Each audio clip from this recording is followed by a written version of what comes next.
Okay, Bach video. Very nice Bach prelude. I liked your beginning a lot, and I like the fact that you are thinking through longer sections. I can hear that. And now I would recommend that you take a finer approach to the smaller sections within the larger sections. I can hear that you have an idea of structure, and that's really good. What I would recommend now is that you go through and make your own dynamics. Find the highest point, the loudest point for yourself, and write a forte there. And find the softest point and write a piano there. And then find different shadings in between. Because the danger in Bach is that there are so many paths you could take at every crossroads, that if you don't plan a little bit, or at least plan for yourself that you will have path A, which means if I go this way here, this means that I go this way there, and I go this way there. And then path B means if I go this way here, then after that I go this way and this way. Everything has, I hope you understand what I mean. I'll try to explain that by demonstrating a little bit. Every step depends on the step you took before. And so there are places where it seems to me like it either needs more time, or it needs a dynamic change, or some more sensitivity. In general, it's all in one piece, which in a sense, maybe that's what you're going for.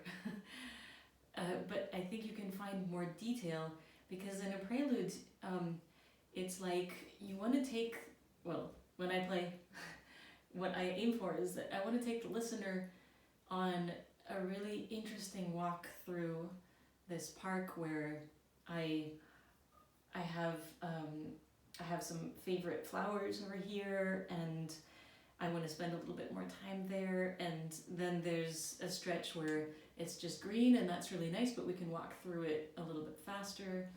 So I want to be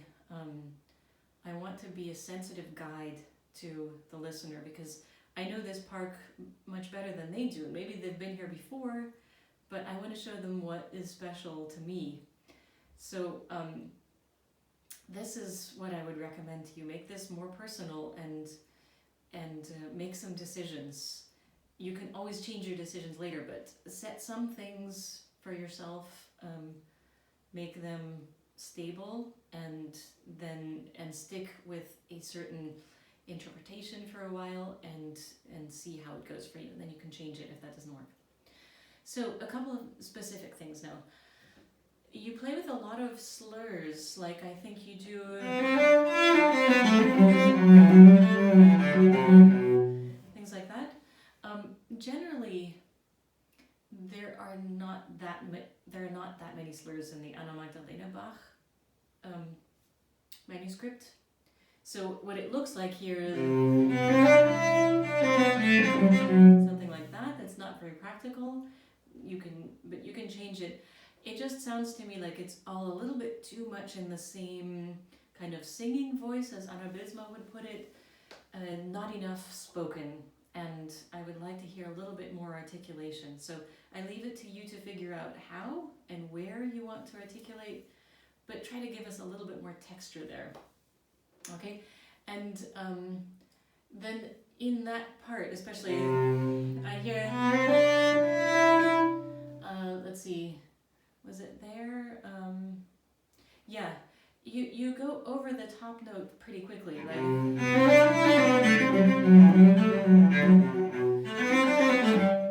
and I think there's more that you could make out of that. There's more that you can enjoy out of that top note. There's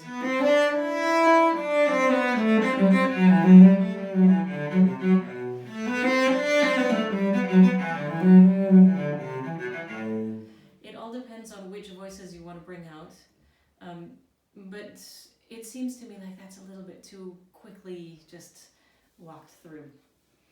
And then then also you can differentiate a little bit more between this sequence, these three,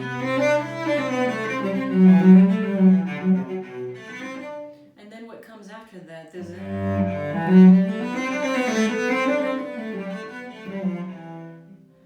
because this is all just G major is a little bit of a transition, but nothing much is happening. So you could differentiate the texture and making this somehow more important. And then this, springtime. Okay, by differentiating.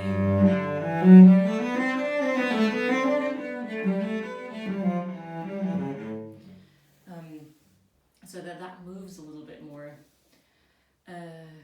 There are other ways to solve that, to differentiate also. So be creative. Okay, then I like the way you bring out the bass notes here.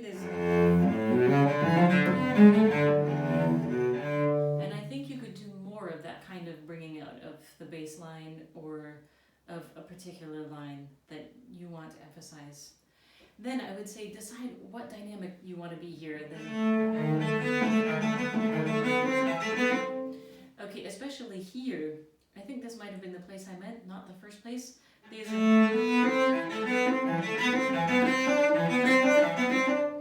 This is also a place where you're moving through the top note very quickly. So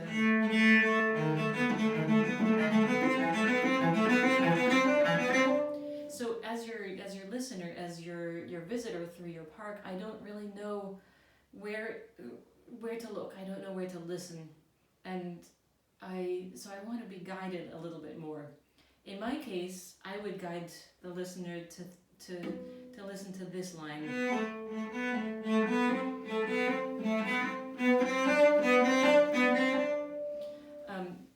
That would be my choice. You can choose, but I need to have more specific something to hold on to listen to there. And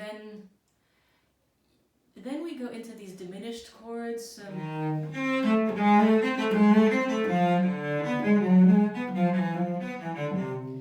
that sounds to me like you move through it very quickly, very easily.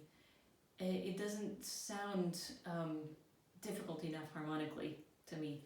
And then you go into, it goes into A minor.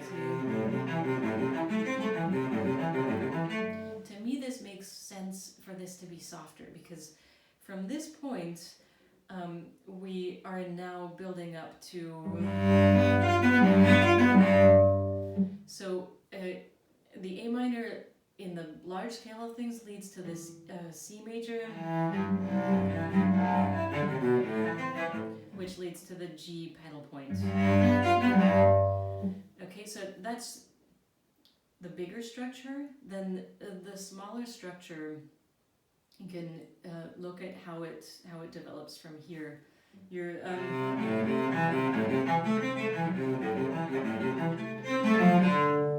it could be an interesting thing to group these motives differently. So right now I hear. You could start from the second note of that motive. So.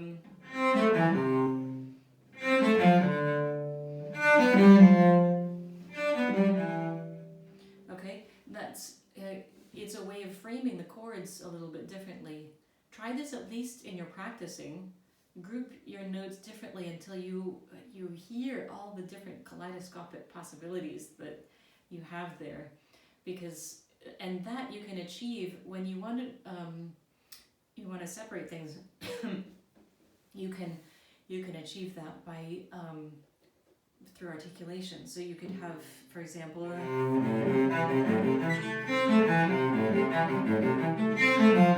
just a little tiny comma.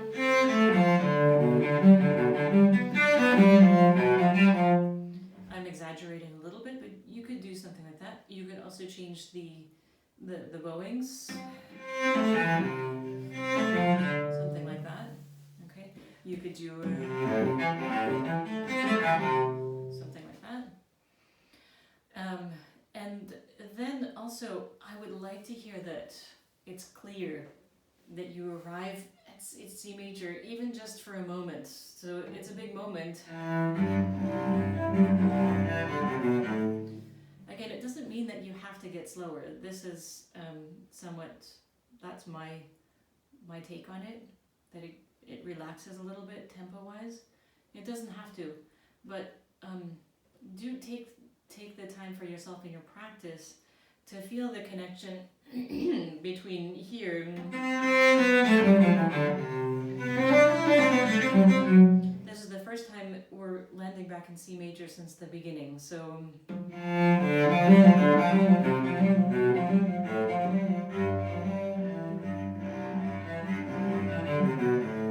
to me that deserves a little bit of a finally we're back at home.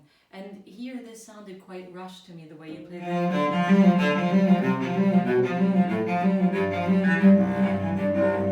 I didn't feel the threshold of arriving C major. Okay? Then the G pedal point section. This is there's a really nice set of exercises that I got from my teacher, Boris Begomenchikov, where he made me start by playing each string a third of the bow and with using the arm to cross the strings. So it would be like, okay, that wasn't divided very well. And then the up bow, just a little flick of the fingers and the rest of it in the air. So of course you're not going to use the entire bow when you play this through. I use probably about half the bow or less, but to practice, it's really good practice to do it with your whole arm and the whole bow, because then you can really feel that your arm, the weight of your arm, is coming to rest on each string. Right now what I hear is, it sounds, the rhythm is a little bit off because you get to the D string too early and you're still playing the G string at the same time. So you get this kind of syncopated rhythm instead of a clear.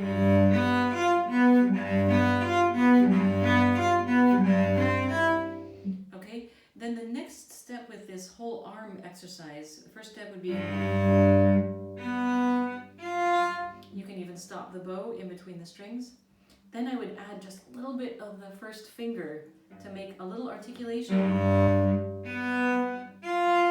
at the beginning of each new string. Not pressure, really not pressing into the string. It's just like a little hook with your first finger. So if you're holding the bow here, pressing won't do much good anyway. So, all right, so.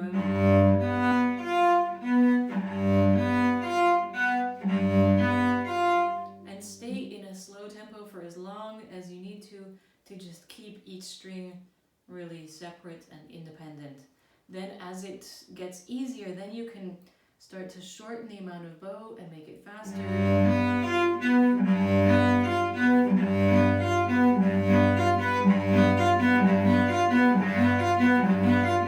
Okay, and as you get faster, keep checking in with your arm to see, are you really letting the A string breathe and ring? Because that is that's the biggest challenge. Usually the G string is very easy to hear, the D string gets crunched a little bit, and the A string gets shortchanged because you're already, not just you, but many people are on the way back thinking about the up bow already. So part of this exercise is feeling the end of the bow, letting the A string ring before you start with the up bow. Okay.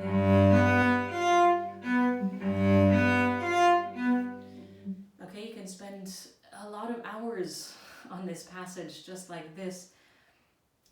Of course, the really frustrating thing is that it's so much more intuitive and so much easier on the Baroque cello because it just rings. But it's a great exercise to be able to do this on the modern cello, on steel strings, the modern bow, so give it a shot. Okay, then we have, oh, you can see my bench with all the holes in it. Okay, so then coming down from the high point, let's see, yeah, you have this long pedal point.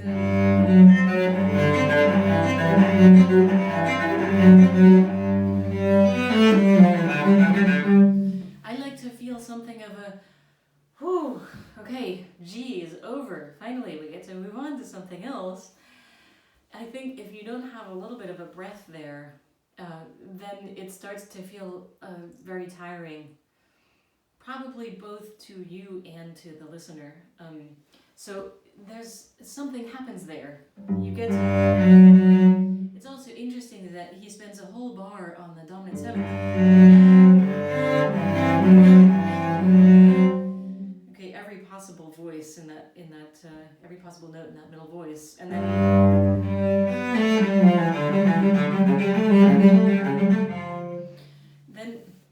don't forget that here you are always alternating between the dominant seventh and tonic minor. So you got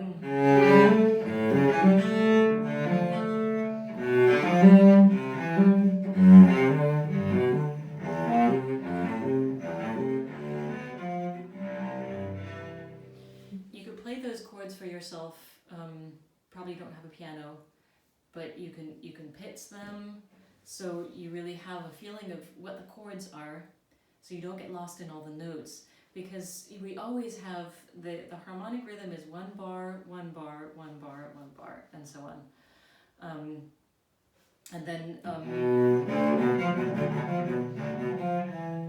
I think you can do whatever you want to with that last bar. You can keep it all together, you can separate it, you can get slower. But then again, this is sort of a moment where you arrive in C major again, and again, it doesn't have to be especially soft or especially loud. Just try to feel within. So much of being able to express what you want to in Bach is really, and any Baroque music, that's Dalla Bacco, that's Vivaldi, Handel, whatever you play, feeling the physical release when you go from the dominant to the tonic. Really, like you just came back from a long journey and you can sit down and just rest. So even though it keeps going here. Then what did I say? Yeah, the ending, timing the ending was nice. Just one more thing about this written out trill. I see you're using 1-3 for the other double stop, which will always make it the E a little bit too low.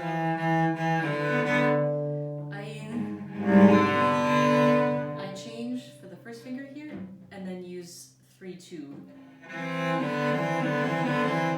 Now I can abuse my first finger that way. You might not be able to do that. Just see what is more reliable for you for in terms of intonation. Okay, and so also here I wanted to talk about timing, just like in the Dalla Bacco, that you can keep part of yourself always a little bit separate from the actual playing that you're doing. And in Bach this is especially important because you have to have like 3 heads here. You have to have one head for the big structure, which I would say for me the big structure is C major, then A minor, then G major pedal point, then back to C major. That's the really big overarching structure, just 4 chords. Then you have to have your second head for smaller structures, what happens between C major and A minor, all the different little dips and sequences and sort of I wouldn't call them episodes, but transitions. So that's what your second head does, takes care of the landscape. So if the first head is taking care of columns, right? That's your architectural foundation. Second head is taking care of all the architecture in between. So filling out and planting and making things beautiful. The third head is dealing with the aesthetics, the everything having to do with bow stroke, articulation. I don't even want to say intonation, because when you're practicing, yes, intonation, but when you perform, try to let that be as automatic as possible. So 3 heads. Okay, see if you can develop 3 heads when you play Bach, and have fun with it.